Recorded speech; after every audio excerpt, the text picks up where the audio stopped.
Well, we were trying to create a show that reflects America.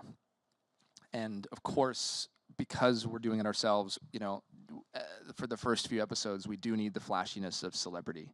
But we went to our partners at Harry's who made this all possible, and we started to figure out what are the different intersections of men that we want to have at the table that could represent the voices of America.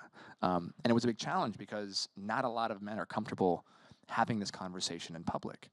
It's a very vulnerable conversation, as you and I are, which, by the way, we're doing it right now. I'm enjoying it very much. But I think it was important, to make sure that different skin tones were represented, that different backgrounds were represented, that men from different places, as an example, Javier, who played Hamilton up until the other night, grew up here in New York, Puerto Rican, gay, HIV positive.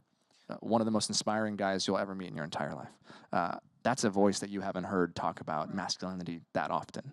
And then you have really interesting guys like Prince EA, who's a spoken word former rapper from Facebook.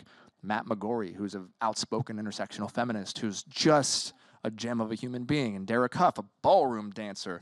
Bassem Youssef, the Jon Stewart of Egypt. You have these really interesting guys. And then Anderson Silva, talking about body image and his insecurities, right? Yeah. And and Aidan Dowling, the first trans fitness model that was on the cover of Men's Health. We try to find interesting men that reflect all these different voices because the point of the show is to learn. Yeah. We're not saying that we have the answer to the broken, masculinity. What we're saying is let's ask the questions, and what does it mean to you, and what does it mean to you, and what does it mean to you? And maybe for the first time, if we all are sitting at a dinner table in a way that we normally wouldn't, we could learn from each other.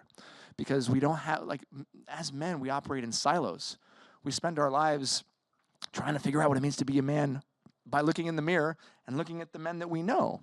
But we know that also doesn't always work. So it's important to step outside of our comfort zone. And one of the things we talk about in the show is that I believe part of being a man and part of being a human is learning to be comfortable in the uncomfortable. And I think that's really what our show is about, and that's what we're trying to do.